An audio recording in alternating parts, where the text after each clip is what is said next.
2 ரூபாய் உன் குந்தலேறி உதிரும் பூ கோடி ரூபாய். பஞ்சு மிட்டாய் 5 ரூபாய் நீ பாதி தின்று தந்ததால் லட்ச ரூபாய்.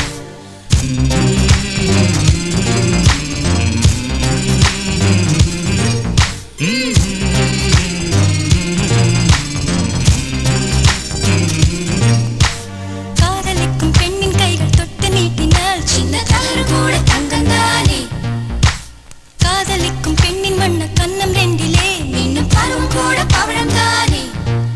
சிந்தும் வேர்வை திருத்தமாகும், சின்ன பார்வை மோட்சமாகும்.